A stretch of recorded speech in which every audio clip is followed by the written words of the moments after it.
پہلے تو میں نے مسلمانوں کے اخلاق سنے تھے، اب تو میں نے دیکھ بھی لیے. پر یہ بتا جب 12,000 آیا تھا جان کیوں نہیں چھڑائی؟ تو حضرت چارہ کاٹتے کاٹتے رو پڑے، فرمانے لگے تو نہیں نہ جانتا یہ بیٹیاں سانجی ہوتی ہیں، پتہ نہیں نا. میرے رسول پاک نے تو حاتم تائی کی بیٹی کے سر پہ کپڑا رکھ کے کہا تھا بیٹیاں برابر ہوتی ہیں. تو یہ نہیں پتا جب اس کی 6 بیٹیوں کی شادی ہوئی ہے میرے اندر روحانیت کتنی بڑی ہے. فرمایا پھر 12,000 آیا ہے تو 2-4 بچیاں پھر گئی ہیں.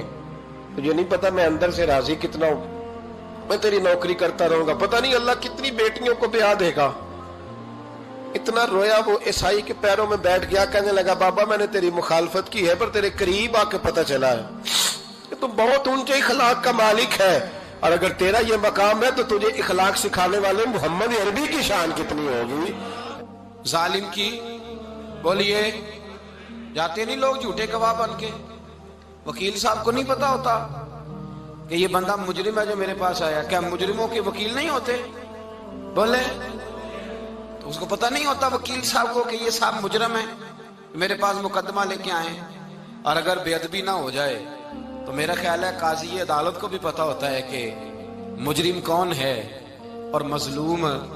میرے نبی پاک صلی اللہ علیہ وسلم نے اس قدر زیادہ سختی فرمائی اس مسئلے میں. فرمایا جس کو پتا تھا کہ فلاں آدمی ظالم ہے، ظلم کر رہا، پھر وہ ظالم کا گواہ بنا یا اس نے ظالم کی مدد کی، کتنی کی؟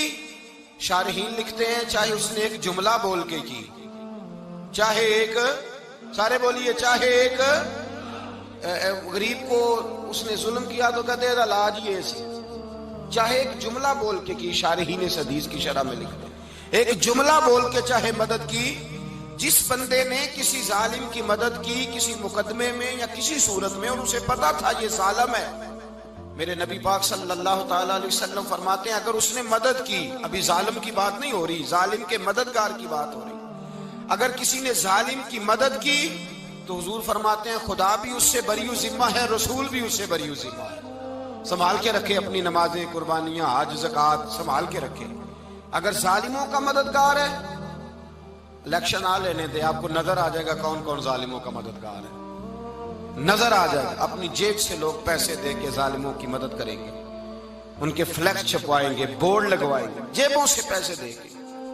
ہم نے خود آگ لگائی ہے چمن میں اپنے، بے سبب گردش ایام کو الزام نہ دو، ہم نے خود نور کا ظلمت سے کیا ہے سودا، کر کے توہین سحر شام کو الزام نہ دو.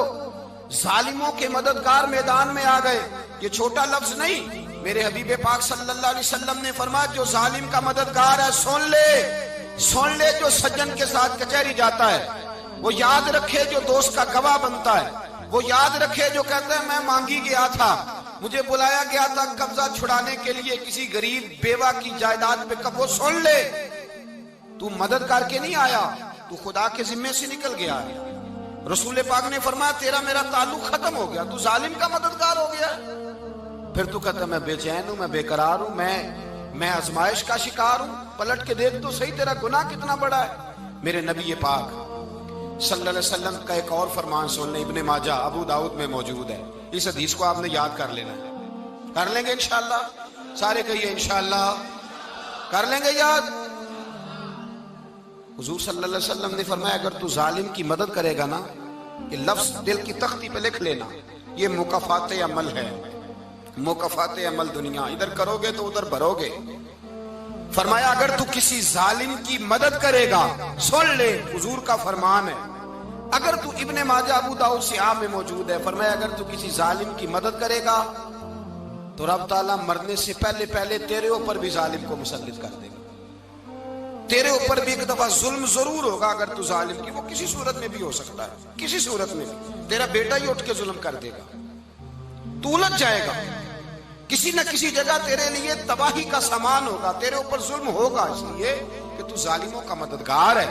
چاہیے یہ تھا کہ تو مظلوم کی مدد کرتا، انسانی ایمانی یقین کا فریضہ سر انجام دیتا، تو ظالموں کا مددگار ہو گیا.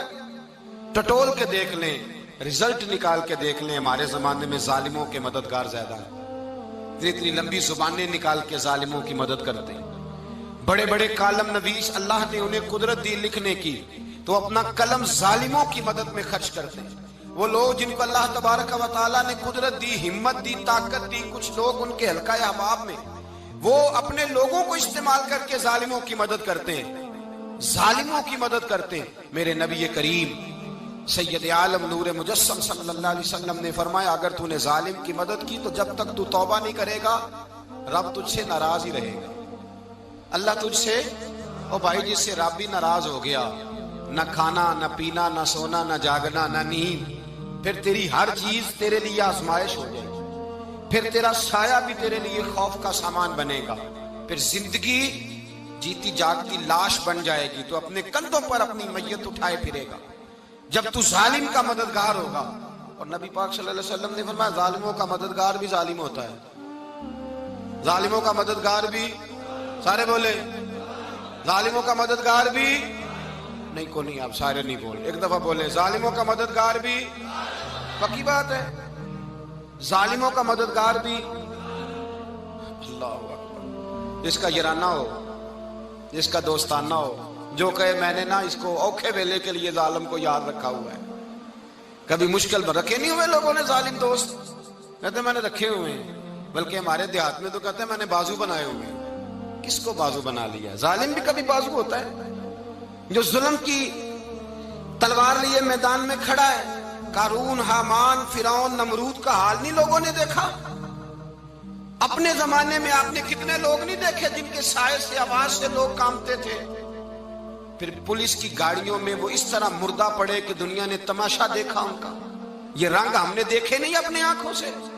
فرمایا ظالم کا مددگار بھی، جو کار میں بٹھا کے لے کے گیا وہ بھی ظالم، جس نے چائے پلائی وہ بھی، جس شخص نے کھانا کھلایا وہ بھی، جو کچہری تک ساتھ گیا وہ بھی، جس نے فلیکس کے نیچے، بڑے شرابی کے نیچے چھوٹی اپنی فوٹو لگائی وہ بھی، جو ووٹ کی پرچی ڈالنے گیا وہ بھی۔ کہہ دینا باہر نکل کے کہ حضرت صاحب نے سیاسی تقریر کی ہے، کہہ دینا، پر بات تو سچی ہے نا۔